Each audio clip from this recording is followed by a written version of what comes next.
Hey everybody, it's 6:30 on a Thursday night. Guess what we're doing? Green! Yay! All right, so we're gonna do green today. All right, so we're gonna try to do green. We've been talking about it for all the last 2 weeks, and I did that on my newsletter. I showed you I did a green painting just to get ready for this exciting new appreciation for green, I guess. And so I'm not sure how long that's going to last, but we'll see. Um, um, so here we go, and let me see what the beer is we have today. Hey Tina. And so today's beer is a Beet Weiss. I'm on this big health kick, I guess, and so I saw this, and I'm thinking, okay, let's see what it's the Beet Weiss Crane Brewing Company, and it has a rooster on the side. I'm not sure what that's about, but it's a Beet Weiss, and so let's see what this is like. Always trying something new and seeing what different it is. Hey Kathy, hey Barbara. And so let's see if we can pour this right. Oh, it's red like beets.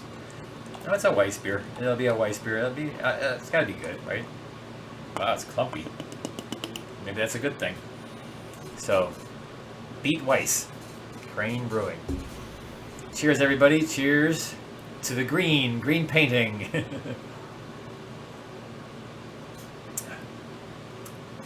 Oh my god, that's a horrible taste. Okay, I'm gonna finally give one a 4. Wow, that is not good. It actually tastes like beets. Wow. Okay, let's give it about a 4. I wouldn't get this if I were you. I have to drink it though because it's hot in here. Actually, yeah, I forgot to turn the air conditioning off. Oh shoot. Where is my? Hold on 1 second. I gotta turn the air conditioning off so I don't hear that again. All right, there we go. So cheers, everybody. Cheers to Beet Weiss. Not the greatest beer you ever had. Wow, that's not good. That is so weird. It actually tastes like beets. I mean, I don't mind beets, but not in my beer, I don't think. I hear a lot of static coming from your recording. How was that, Janine? Sorry, I had the air conditioning on, but it's actually a little bit better in here today. Hopefully that got rid of it. And okay, so here we go. If you still have it, let me know if you still hear a static. But I think it was the air conditioning I just turned off. All right, so let's go to our website real quick for all you newcomers. Anybody new here? BeckerArt.net and DavidRBecker.com. Either one gets you to this my website, which has all the information on it. And this company still hasn't had it, so I can go to the actual site, which is. And so here's my supplies we're using today. Like always, we're using Holbein watercolors because they don't dry out. And we are using our no masking fluid. We are using the Stonehenge Aqua, and we are using my brushes. And thanks for all the people who've been ordering my brushes. I got a whole new load of them, and thanks for buying them. They are good brushes. If you ever want a really good brush at really good value, they're very good. Talking of value, value study, value sketch. Number 2 most important thing, right? So we are going to put people in there. You don't have to do this if you don't want. You don't have to put people in. I just like putting people in a path at walking. I got that from from John Pike. All his paintings had people in it, and so I really like that.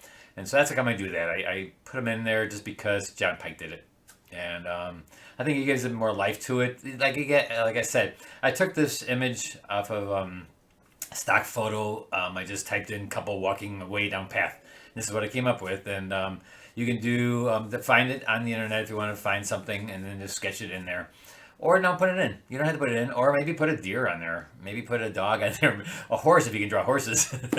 Whatever you like. Or just, like I said, leave it out and then make that area right. And let's see. Make the one area that is right here. Hold on 1 second.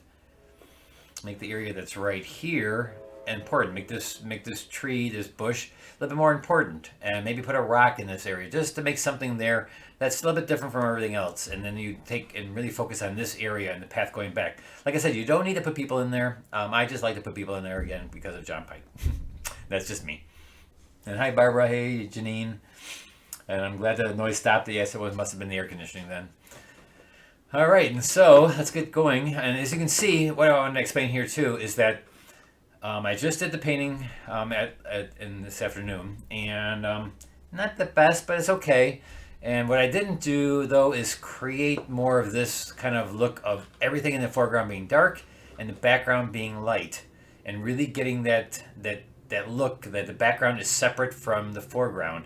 And that's what I really want to do on this time. I really want to bring that forward and really try to make the trees and that are in shadow and make them warm. It's not a winter scene where you make it like all cool. I could do it in there, but I kind of like the red. That's going to be complements of the green. And so, and I'll show you just in a second what I came up with. And but I just have to make it a little bit darker, I think, and make things like the U shape. It's the U right around here. It's this U shape of dark, and then the background being light. And the lightest light being hopefully, and I could do the thing where you put the sun right in there and burn out an area and do the optical scatter, but I'm not going to do that this time because I just want it to be like a nice little path in the summer, and you're walking back and trying to get those colors of green and white that I explained to you into the newsletter I put out there. And also, if you want to see the painting I did this last weekend, go to my website and or actually go to my YouTube channel, and it's on there. All right, so let's go to our tabletop here, and let's get going. And so here's what I did this afternoon. And as you can see, I didn't use very bright greens. I probably used a little bit more yellow, as you see in the photo up here, where the photo right there. The photo right there is a little bit more warm, and the background is a little bit more yellow. But I was trying to stay away from that just because I always put so much yellow into it. And there is yellow, definitely yellow out there in the green, but there's a lot. I wanted to make it grayer, and so I grayed it down a little bit, but I think I could maybe up it a little bit so that it is more vibrant color in the background than it is in the foreground.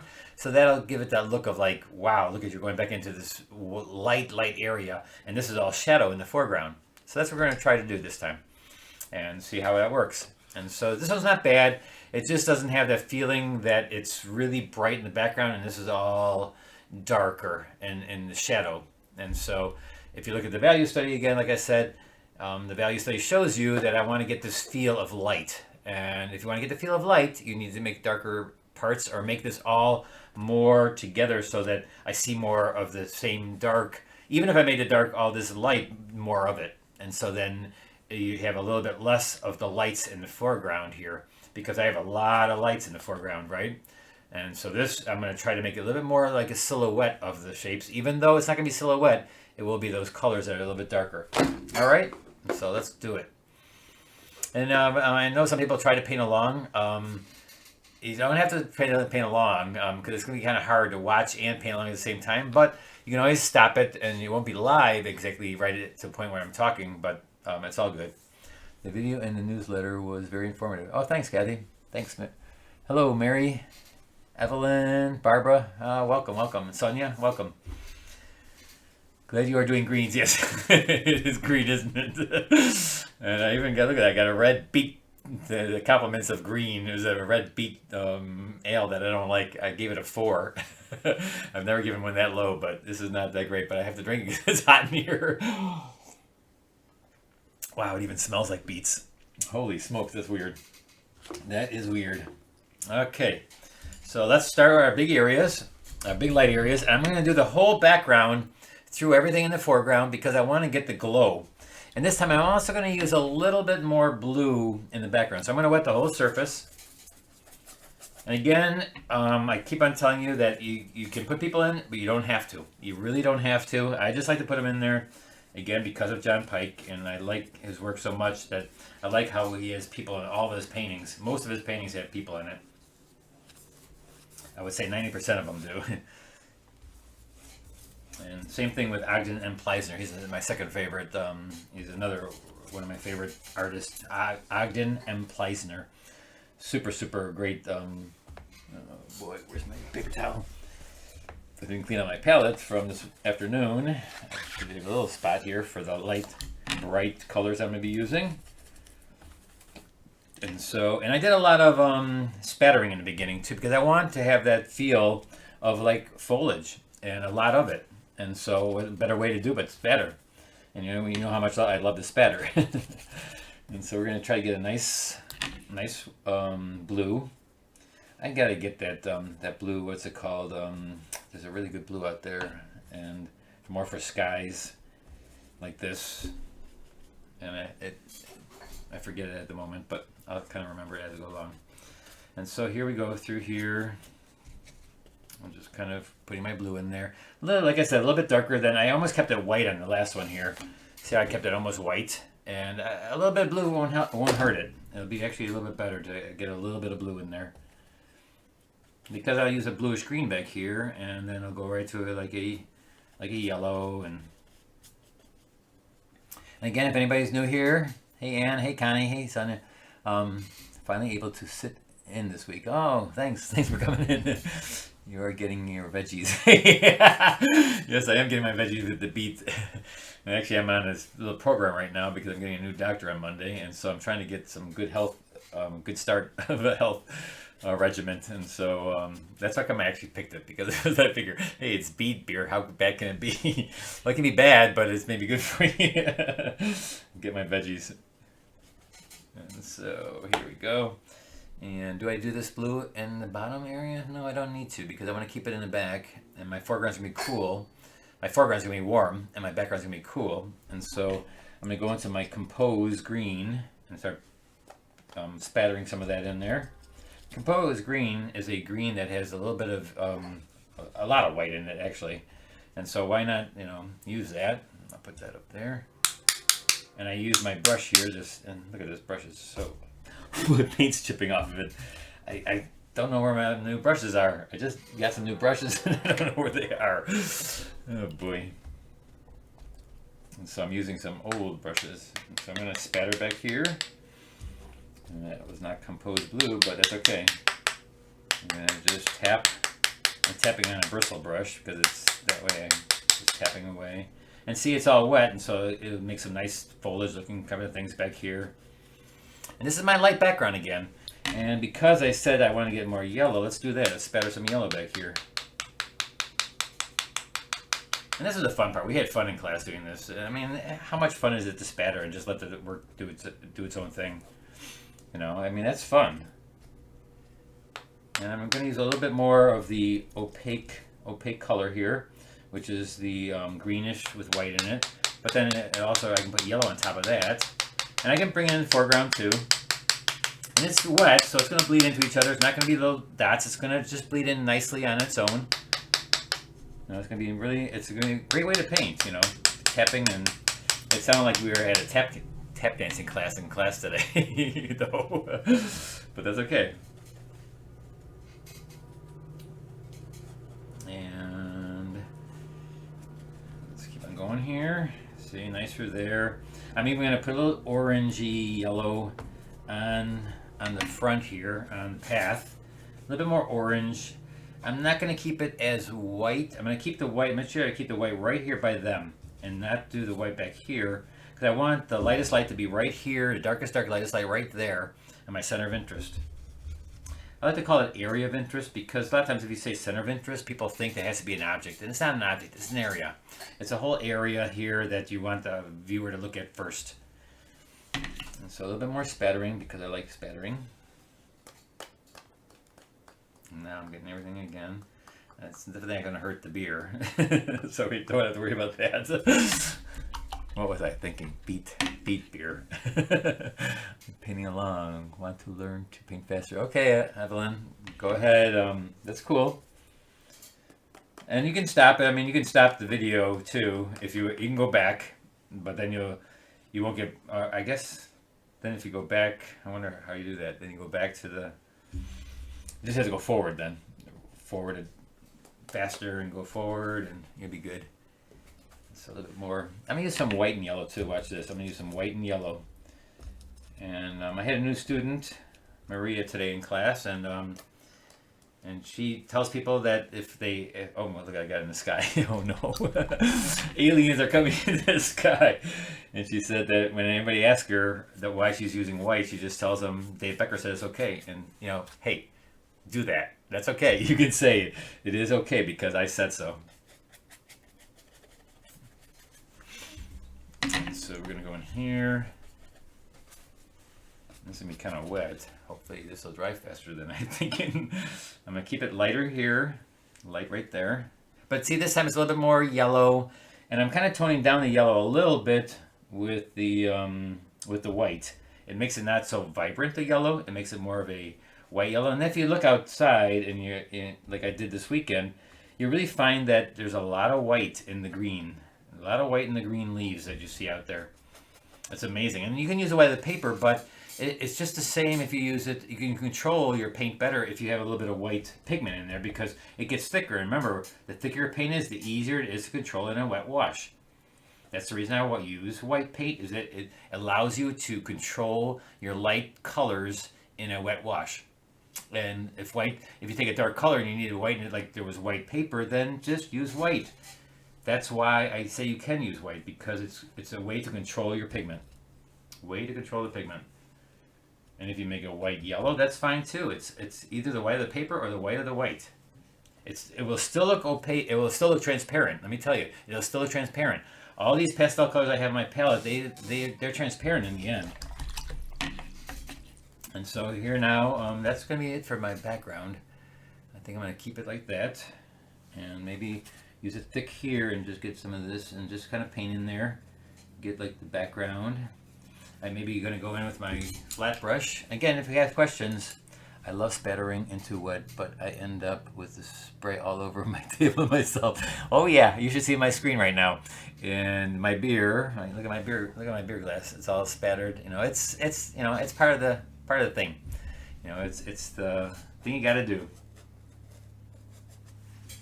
You know, if you're working in your kitchen or in a dining room where you can't do that, make sure you spread things around because it's going to be bad. All right, and so this is pretty cool. I think I got this one a little bit better already with the colors. I think I like the colors better. Now I'm going to use some warmth here. I've got some rocks in front here, and so I might as well put them in right away too. Some of the light parts of the rocks, little boulders, and so I'm going to put a little bit of red, maybe a little orange in there, maybe some purple lavender. And again, this is the light part of the rocks, not the dark parts. I'm not working dark yet, guys. I'm working all light. Don't work your darks until you get to them. These are my light dark parts. Because even the dark parts sometimes have light in them to give them kind of a color. So don't be afraid of doing that. Okay. And now I'm going to get some branches and some trunks of the trees. David, is your white a titanium or is it a gouache? It's a titanium white watercolor. It's a titanium white watercolor. Not gouache. You can use gouache though. You're more than welcome to use. It's the same kind of thing. It's just a different filler when it comes to drying out. Like the Holbein white that's watercolor doesn't dry out. The gouache will probably dry out a little bit faster, and because of what it's filled with, the filler. But I always use the watercolor. And so this area here is going to be greenish. So let's put like a little bit of yellow green in there too for the tops of it. So I'm going to come put in the dark part later. This is going to be dark. Maybe put a little bit of this background tree. Maybe make this a bush in the background here a little bit, and maybe make that a little bit darker. Because even a bush on the one side against the light will have the light part, and then the part that's facing towards you will be the dark part. So there's something behind it that's going to be lighter. And so here we go. And since this is dry, I'm going to put the shadow in. I normally don't do that right now, but I'm going to put the shadow in right now because it's the only part that's dry, and so I got to keep on going here. And so I'm going to use a little bit of lavender and orange, of course, because orange is what this pavement is. And so I'm going to put this little shadow in here. It's kind of a grayish lavender orange. Does that make sense?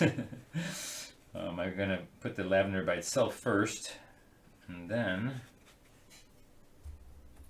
a little lilac. Lilac is a nice color too. It's a little bit redder violet, and so that's kind of fun. I'm only copying the new person we had, Maria. She had some of this lilac in her work, and it was really nice. And so, when you're in a class, that's the nice thing about being in a class. You can see what other people do, and you can, steal their ideas. And that's okay, because that's why you're in a class, is to go and see what everybody else does, and you can pick up different colors that you think are really good, and, that's all good. You still have your own style, you still have other things, and that's what classes are great for when you're in a live class, or even a Zoom class when you see other people's work. Look at them and see what you can help you. because that's the reason it's nice to have a bunch of people, because you can learn not only from the teacher, but you can learn from other students and what they use, other things they use, and they may hit something that they've never done before too, and so you can all benefit from that. You know, you can all benefit from each other, and hopefully you can benefit from my things every week. You know, I love doing these because I love seeing what you guys do with them, and I'm so happy when people actually get it and they get some really good stuff going. You know, that's why I'm here, to teach you guys how to paint with watercolor, and hopefully teach you some things that, you know, make it easier for you. All right, and so there's my shadow. And why do I have this white here? Oh, there's some flickering white through here. And so I'll put that on there, maybe the edge of the things. Let's do the second layer here of these things right there. Let me tone down my phone. I think somebody's contacting me. And so sorry about that. That's something I should be doing in the middle of the thing, but I didn't quiet it down yet. All right, so, and we're gonna go in here now and get some of these greens that are, again, more green with white in it. So I'm putting green with white in it, maybe a little bit of yellow, and these are ones that are just a little bit farther, closer to you. And so it's still a little wet, and so that's kind of neat. And actually, if it's even damp and getting some watermarks, that's okay, because, hey, do some watermark kind of trees back here. It's the background. You know, I'm going to do some a little lighter. You don't want to make it dark, though, because the dark is supposed to be in the front, and so you got to separate that. It's so important to separate that. That's your value pattern. Number 2 most important thing. 1 is your drawing. Number 2 is your value pattern of lights and darks, and you got to separate them. You cannot let them come together. They have to stay apart. It has to be separate. They can't come together. And so when this background, and that's how way you get the light effect. That's the way you get things to look very vibrant, and just the sun is bursting in on you. There is dappled light, some in the foreground here, but not much. If you look at my value study, remember I said to show the value study, it is separate. You want to keep it that way. And it just has to be a different color or a different value. So again, a little bit thicker for back here. And it's a little bit blue. Yeah, it's pretty blue, huh? So let's put a little bit of this green on top of it. And this can be fun when you're doing it wet into wet, because then you don't have to worry about the edges, because you know they're going to be soft, right? Because it's wet. And so you don't have to worry that it's going to get too hard edged. Nope, it's not going to get too hard edged because you used water. You can't make a hard edge when you have water down. It's just impossible. So I'm going to take my light brush, and I'm going to put this tree in here soft edge this time. This one, I made it hard edge. See how I made this one hard edge? I made that hard edge back there. This one I'm going to try to do and make these things soft edge. And that'll be maybe that's one more way of getting things to look like it's in the back. So this is still wet, and it's kind of a good exercise too to do, and try to make it so that this tree steps back.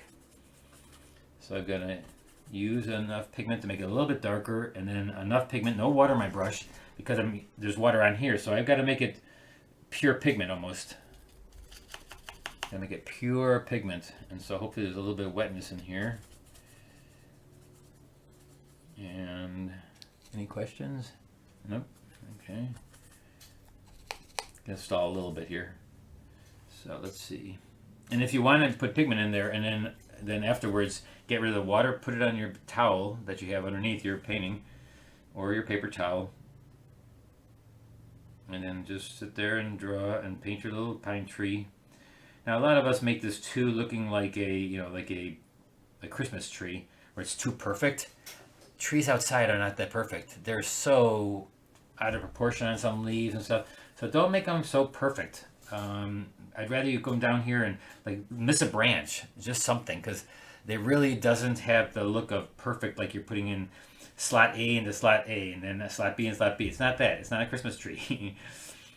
Look at nature. It's not, you don't want to make it so like it, unless this is like your Christmas card and then you want it to be like that. That's okay. Then go ahead.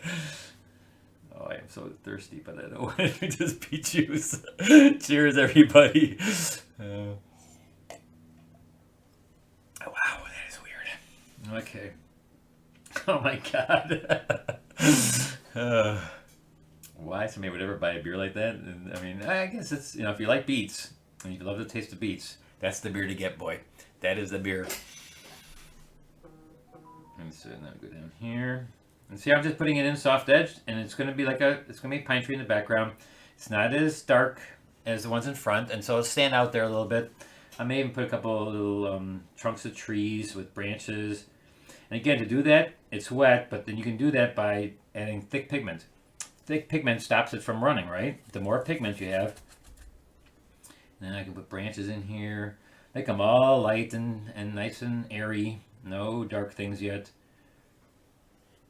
Maybe branches coming off of them.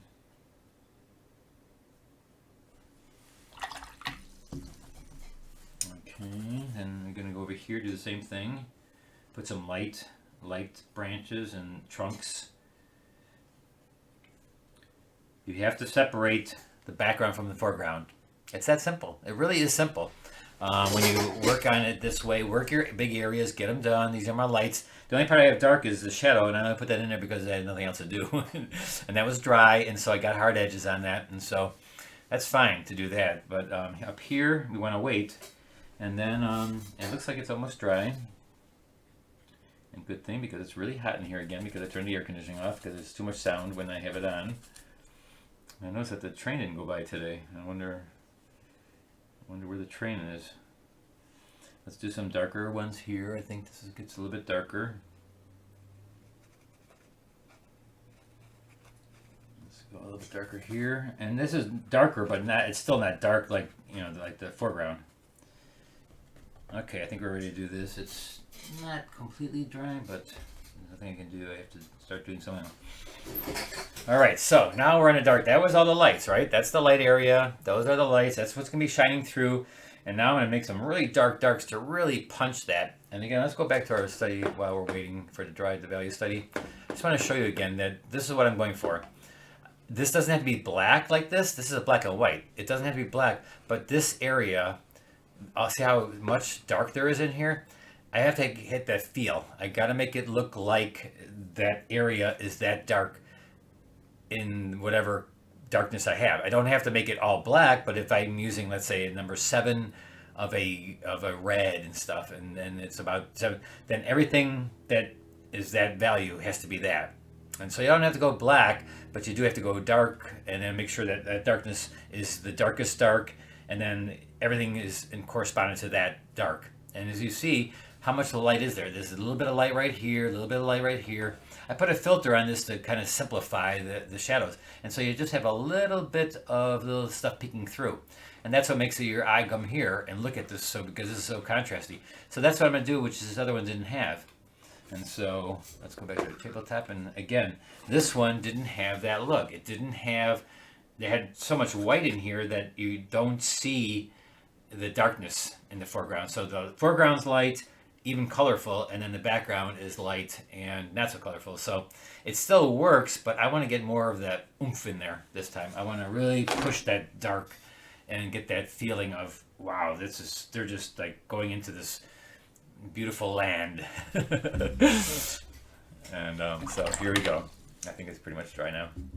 God, I'm so hot. I have to drink this stuff. I should have a standby. I never thought about that. I should have a standby if I don't like one. So, like I said, this is number 4. This is the lowest I've ever given a beer for. Oh my gosh. Has a little bit of a taste of a beer, but not much. There's a little bit of a hops in there, but that's about it. All right, so let's go with our, like a nice red. Use some violet, some dark red. What I'm using here is light red, which is like a terracotta. I'm gonna just go right down here, and it's dry now, and so I got water in my brush, so I call this wetting as you go along. I'm wetting it as you go along, and so I get a hard edge on the edge, right, because it is dry. And then once I wet it, then I can add other colors into that. And you know that if you've been with me, I always do that. I always put it down. Once it's wet, then I manipulate it. Then I manipulate it to get it round. I manipulate it to get some color in there. I manipulate it after I get the water in there, because water is what helps me out.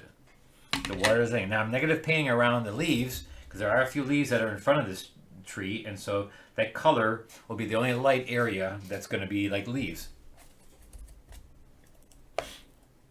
Did you have a special program to get the value study? It almost looks pixelated. Yes, I did. I took it into Photoshop and I put a oh, what filter is that? That's called a, I'll remember it. It's a filter, a cutout. It's called cutout, a cutout filter. So it simplifies the big shapes and brings it down to, a lot of artists use that to do their paintings. If you see, I've noticed that a lot of artists use that cutout filter, and then they just do that to their photos, and then they paint exactly what the cutout did to that. So yeah, I don't do that, but there's a lot of artists that do that, and if you want to do that, be my guest. You know, it's fine, and it kind of makes it simplifies it, and actually you can learn a lot about simplifying by using a program like that, where it shows you how it simplifies the big values. And that's what we're all about, simplifying those values. The big values, you got to simplify them to make them look like they're together as a whole. Like I've just been talking about, making this all dark. That's simplifying it. And like, yes, you can have everything all over the place and have, but it's not going to hold together as well as if you put down the paint and then let this all come together as one value. And so there I'm putting in the darks, put a little violet on the back side here, a little violet, and I'm using again the terracotta or a burnt sienna you can use. You can use some orange in there, kind of a brown. And I'm also going to put some green in there. You know, you have to put some green in there because it's reflecting. So some reflecting on the one side, put a little green in there. And there's one tree, right? And I don't have to do more than that. I can do the bark and stuff like that later when I do my details. I'm just doing big areas. I am doing big darks, big dark areas. And here I'm going to do some little bit dark. And again here, and you can draw out where you want to paint around, like the negative parts, the parts that leaves in front of the trunk. You can do that with your drawing. You know, the drawing being number one. Draw it so that you know where you have to stop and where the leaf starts and stops. And see how that looks like leaves that are going to be in front of it? You don't have to get too detailed. And even if you don't do it right, don't worry about it. Make it opaque. And if you look at this one, I have some opaques in here. I have a couple of opaques where I used the white in the color, and I just put them down. You know, there's a lot of little dots in here too that are opaque. They're opaque. And again, if somebody asks you, say Dave Becker said it was okay. And they say, Dave Becker who? And you say, you know, he's a guy. Don't worry about it. He just said it was okay. So here we go. We're gonna put this down. And now, remember how dark this area was. So how do I make that foliage look nice and green? So I'm going to use some Prussian blue. I'm going to use some quinacridone gold. That'll make my green. And then to dull it down, I'm going to use orange or red. And that'll tone it down. And then I'm going to do a lot of like scumbling. I use the side of my brush and I just kind of scumble it across there. And once it gets wet, and I'm also getting texture. See, I'm getting texture because I'm scumbling it. And I'm going to go right against this tree. And I'm going to kind of go around the foliage. And I'm using a cold pressed paper, so there's what do you call it? Texture on it. And so having texture gives you the look of leaves when you go across it quickly, and with the side of your brush. And then once it's wet in there, then I can also put darks and lights in there too. I can just kind of tap in there and work inside there with different colors. Because it's wet and it'll just bleed out. It'll make it nice and soft edged. I'll put some of the brown in there. I'll put a couple of trunks in there. And then as I go up here, I notice there's also darks. I'm using my flat 1/2-inch brush. I'm not sure why. It seems like it's the one that I used to handle it. Up here, this branch is hidden in there in the darks. And so, again, I'm going to go for some black this time. Some black even. Look at that. I'm going with black. Making it really dark and wetting it. And again, I'm going to go use the side of my brush. You can also tap down. You can tap down. Tap your brush downwards and a downwards stroke. On the side. See, I'm doing it on the side. And you also do this way, just straight down like this and rotating your brush. I'm turning it like this. See how I'm doing it so you can see it. So I'm pressing downwards. Push that over to the side a little bit. And see how much darker I'm getting? But they're not darks that are unrealistically dark. They're gray darks because I use the orange into the blue, into the green. So they're pretty gray darks. And so that'll push it back, and I'm going around my light areas here. And there's a little bit of light going through here, and actually you can actually put some lighter colors in here too. Get some lighter green in there, even some green that has, you know, yellow in it. I'm just kind of tapping it so that I'm getting the texture. And practice this not on your painting. Practice this on a scrap sheet of paper. Maybe a painting back that didn't work out so well. Do it. Practice first. You can't do things that you haven't practiced. You know, don't do it on a painting, because that's the worst time to do that. Practice it and get to learn how to do that. Otherwise, you're going to ruin a lot of paintings. But then again, you know, if it is a sketch and you're learning, don't be afraid of, you know, going through a lot of paper. You know, because the more paper you go through, the better you're going to get. Because that tells me that you're doing a lot of painting. And that's all it takes, is a lot of painting. I'm going to come down here and just take this down into the front. Again, going for some lights and maybe some browns. And just kind of going in here. I know this is really dark, but like I said, I want to get that, I want to capture that feeling this time. The last one didn't work. It just didn't have that feeling. And so I went through it and I tested it and tried to figure out, why didn't it give me that look? And that's exactly why it didn't give me a look, because I didn't do a John Pike value study. Remember when we did the scene in Winter, how all of you guys did such a great job with that? Because, you know, we copied his work, and his work of lights and darks are just superior to anything that I can do. And so by copying his work, it shows me that that's how it works. You've got to make it nice and light and dark value pattern. Get in there and get things together. This kind of reminds me of, excuse me, one of his trees. Oh man, a beet belch. That's not good. Okay, let's go through here. Now I know there doesn't seem like much green in the foreground. Well, there really is. It's dark green, and so you're not going to get vibrant greens out of that. You're going to get dark greens in there. And then the part that are light, they're kind of more like a lime green. And so I'm going to make my own lime green. You can get permanent green light. That's pretty close to that. When you get the parts that are really light, like the really light green, more yellow green, lime green. So I can get a little bit of that in here. I should get some permanent violet to do that with, because it really is nice to have the color already mixed for you. I'll get some darks in here. So Prussian blue, though, you really got to tone it down with orange, because it takes over. If you get it too vibrant a green, it takes over. So let's see, this is kind of a dark against the light, and so let's get a little bit of lighter blue in here, maybe some peacock blue with the green, maybe that'll work. Yeah, see that little peacock, because peacock is a bright blue, and that with the yellow gives me a little bit more. Look at that, there you go. Didn't put anything underneath here. Let's see, there we go. So there's that side. How's it going for anybody's going along and say, oh, questions? I love spattering into wet, but okay, David, okay. Did you have a special program? Oh, yeah, we did that one. Hey, Art Lady. Coral. Hey, Coral. Hey, Marie. Hey, Jan. Sue. Evelyn, I hope you're keeping up.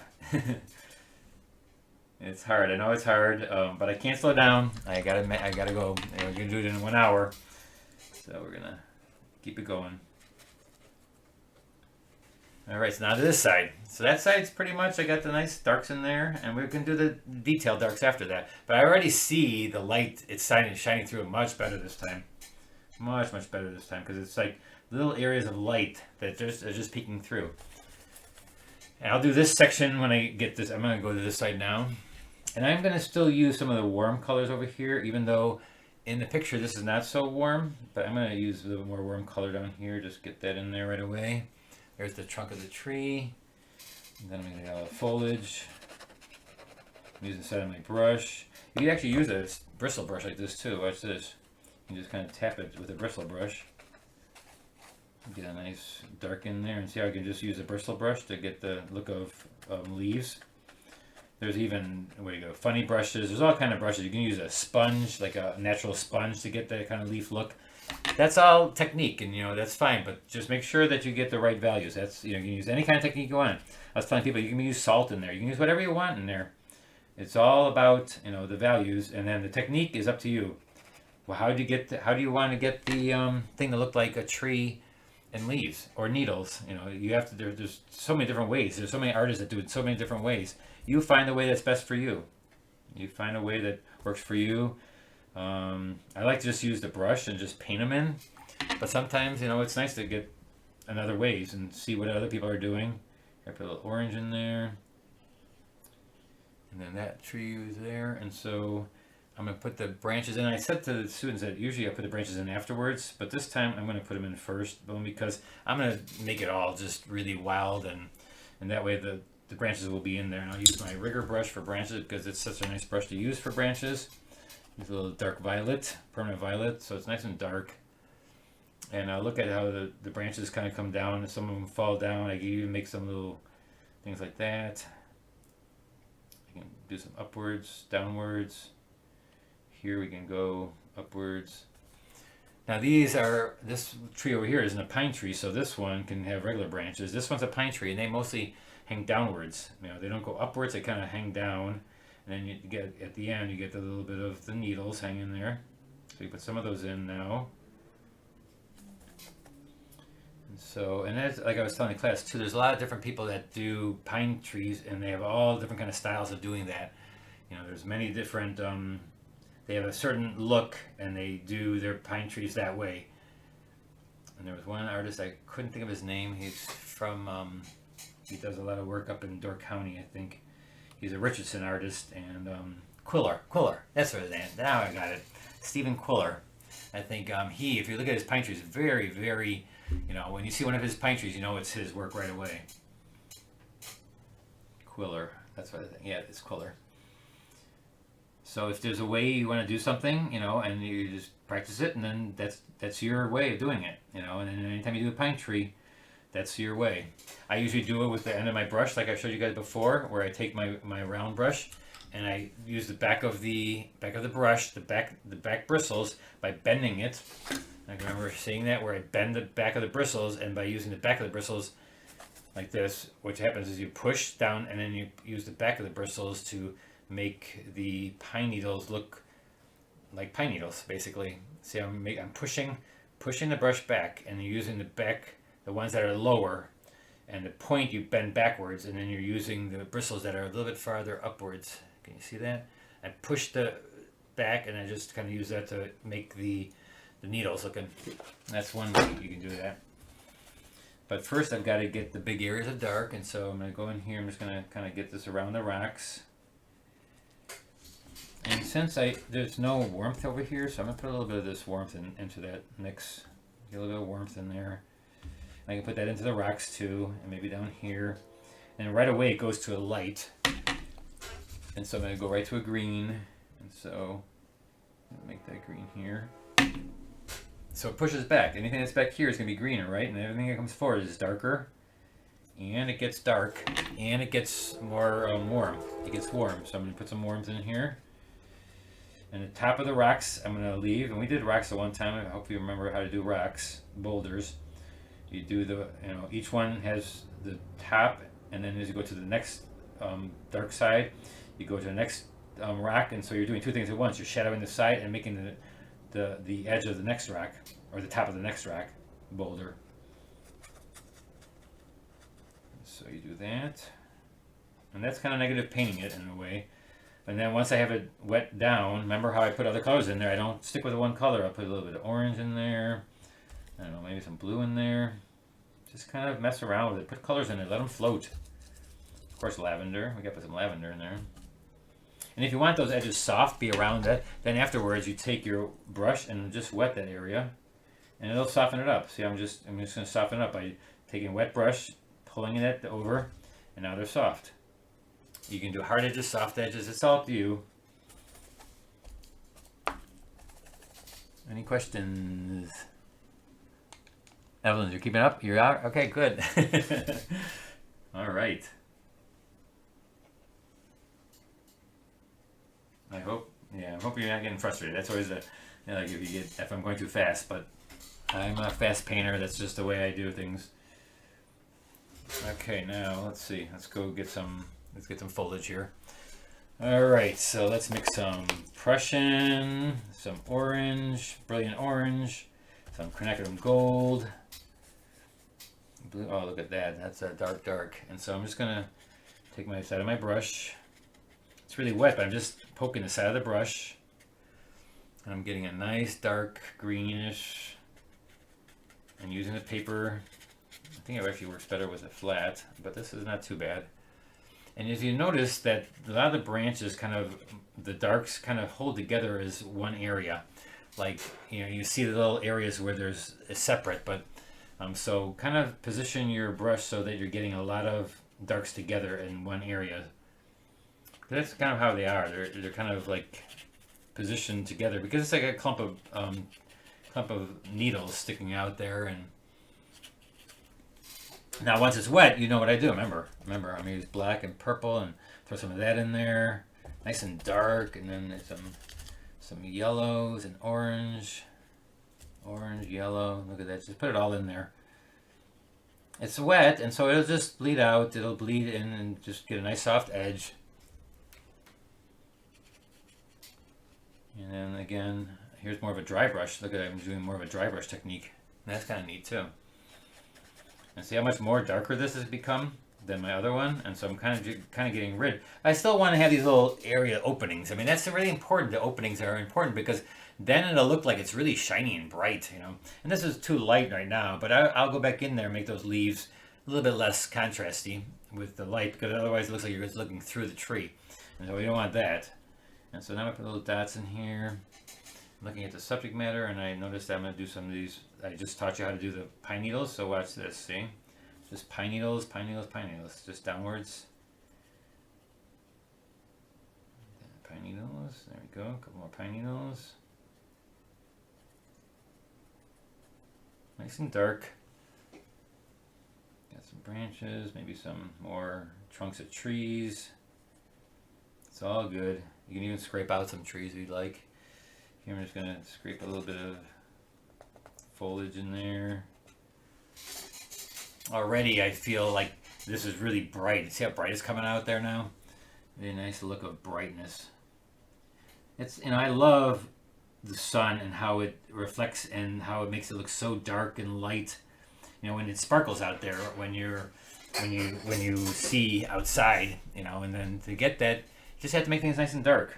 Make things nice and dark. And now the edge of this tree too, I'm just going to take this. Whatever's on this side has to be on that side. Always remember that. Try not to make this side different from that side because it will look like there's a wall or something stuck in between. It has to look the same. So we go in there and I'm just going to, what do I call this? Scumble. I call this scumbling. I'm just scumbling my brush across the edge of the paper. And I'm negative painting in some of these branches so that this, I'm basically making it darker than the tree so the tree pops forward and this is behind it. And I can do that with just a darken, something lighter. And then there's this nice branch that comes out here. And I'm not sure if this is a pine tree, but, ooh, I went too far into the tree there, so. And then this down here. And a lot of people tend to do too many hard edges in here. Let some of this be soft edge inside there. Don't make everything dotted and hard edged. It just doesn't look so good as if you have something floating inside some of this. And even if you spray it with your mister, just spray and let things float together a little bit so that not everything is so perfect in the tree. And then you see every single leaf. It's simplifying again. And same thing on here. Let me do some poking around here. Some leaves poking. And you don't have to put branches into it later. I'm going to keep this a little bit wider open this time too, so there's not so much stuff everywhere. I think it's nice to have a little bit of a path through there. And so let's see. Let's do this down here.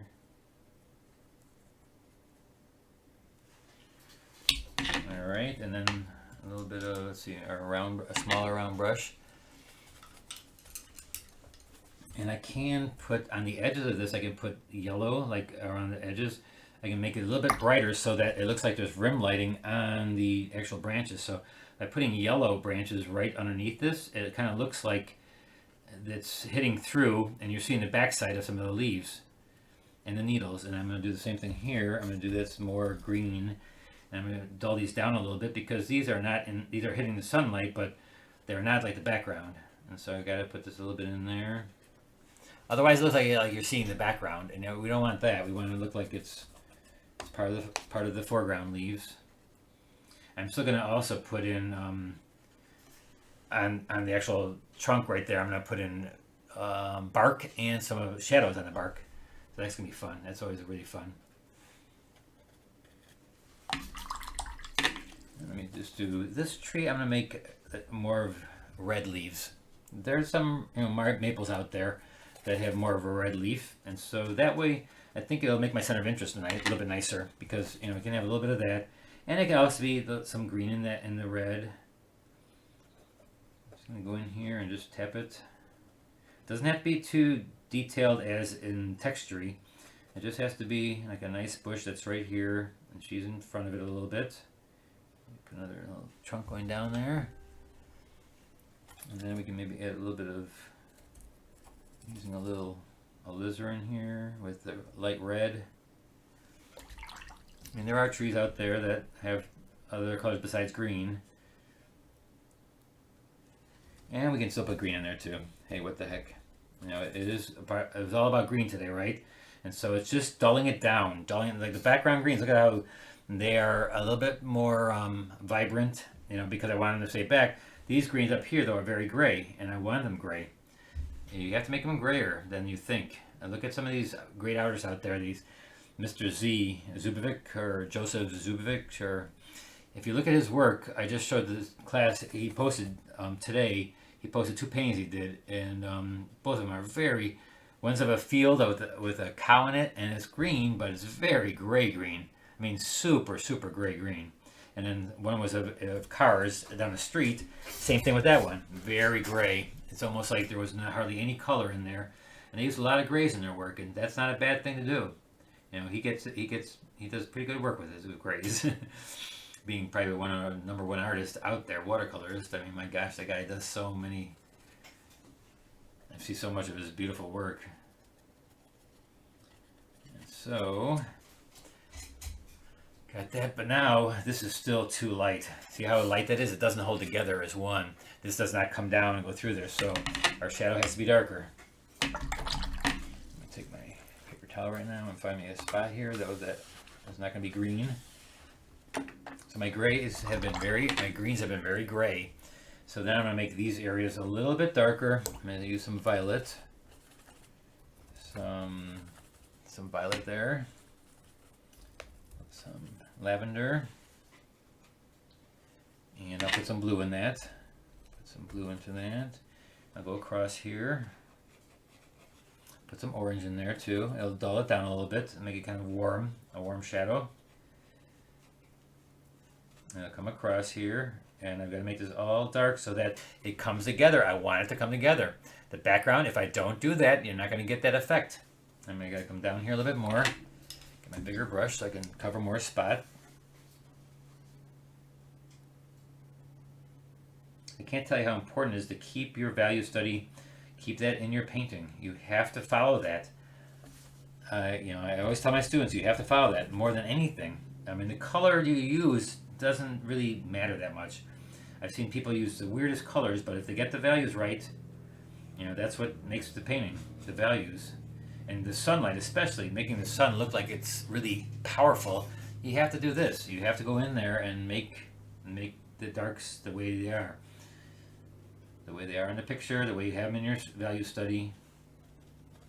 See how all of a sudden now this is coming together, and now it looks more dapple with the light? And even these were a little bit too, they got a little bit too light. And if you just put a flicker of light in there, then it'll look like it's dappled too. So don't be afraid of the dark. Don't be afraid of the dark. That should be my tagline. Instead of happy little trees, mine is don't be afraid of the dark. And don't drink beet beer. Oh, I got a question here. I love the way you paint your tree leaves. It looks so loose. Thanks, Jan. Now I just plop them down. Nice seeing what you're doing differently than this afternoon session. Love those bright branches overlapping in the trunk. I have to draw them in next time. Oh, Maria's here. Hey, Maria. Yeah, Maria did a great job on too. And so this is afternoon so far. But look at how the lighting is you know, the lighting. I'm getting the lighting now. The lighting is all of a sudden it's bright. It's becoming more like that. You know, that's what they do when you do two paintings. You know, the first one, like I always say, you know, if you're doing your value study, do it in like a small sketch form, and do it like you're doing a watercolor, and just do it smaller, and just it gives you a chance to then see what you did wrong or what can maybe be improved. I mean, this other painting I did this afternoon wasn't bad. It's just that it didn't get the lighting. I want the lighting to really be powerful. I want the lighting to look like it's just so bright. It's all about the light. That's the one thing I like about watercolor and making things light. Here I'm putting white with yellow, and I just want to put this in here right now. I just saw this. I want to just put this little flickered light right there. And look at that's opaque. And so I just want to put that in there because I just saw that in the picture, and I thought, before I forget that, let me just put that in there. Because this side has a little bit of lights through there, dappled light. And all those little dappled lights are great. They're fine. They'll be fine. And so now it's time for the people. And how much time do we have here anyways? Ooh. We're almost done, aren't we? So I'm just going to put the people in really quickly, and that would be done. Oh, I've been talking too much. And so, I still got to put it in the shadow, so let's hurry up here. So for the people, and like I said, you don't have to put people in, but I'm just going to first put in, and I leave the top of the heads light, and I make it all kind of the same value. I don't really try to make it different values. I just go in there first, and I'm going to leave the top of the shoulder light, because that's the way it is. If you look, everything that's on the top will be light, so the shoulders are usually light, unless your hair is dark and it's covering your shoulder. Like this lady here, and they're going to be holding hands, so cute. And then we're going to put a little bit of color in here. I'll go with a little bit of color on him, and then maybe I can throw color in there afterwards. I just want to get the shape of them first, and then like anything else, when I do it, I go in afterwards. And then maybe her pants are dark blue. Go in here, and then just let them. I don't shift them to where there's a hard edge there. And I was telling actually Maria, who's just kind of online, I told her too that when you're doing people like this, you do them like you worry about the outer edge and you draw it in. You know, if they're this important, draw them in. It's not a gesture. It's not a Bob's Blobs or David's Dabs. It is a thing you want to draw in first. Oh my gosh, I just spit on there. It's that beet juice. And so we're gonna go in here and get that, and I also put a little dog in here. And again, I start out with any color here, and then I put usually 3 legs. I put a tail, 3 legs, a tail, a head, a snout, his mouth, and then 2 ears. And then I usually put a little rope there. And then we're going to do a little shadowing down here. And now we'll decorate them. You know, we'll go in there and say, okay, this lady has some red stripes and a little bit more red in there. I'll put in. Oh, you got black pants. This person can maybe have a little bit of yellow on the edge here. And the dog is a golden retriever, so I'll make it a little bit golden. And then maybe this person has a hat on, so I'll give him a little hat. Got darker hair, so I'm just going to put a little darkness right there. Alright, and so here you can see the front, maybe bangs on this lady here. Not bangs, but just going back. Alright, and then let's do our shadowing on and trunks of the tree, and we'll be done. And perfect time, we got 2 minutes to do that. So what do? You take your rigger brush. I'm just gonna put lines in here for the trunk, for the bark. A little bit of bark, little lines, and then I'm gonna do a John Pike, where you take that dark color red and I put a little purple red in there, and then underneath these leaves I will put a little bit of the shadow of them onto the tree. And see, I'm just kind of putting it over, and I learned this definitely from John Pike. Look at his trees, copy his trees once in a while, you'll see this is how he does them. He puts little shadows across, and the beautiful, beautiful trees that he does. And then maybe a couple of branches here, a couple of shadows across it. Don't worry about, like, I could spatter it, and for last thing, how much time? 1 minute. So for last thing is use some opaques. Don't be afraid of opaques. I'm just going to dapple some opaque lights in here, and parts that are where it hits the light, hits the dark. A lot of times that's where you get rim lighting, right? Rim lighting is great, and you can just put a little rim lighting on here.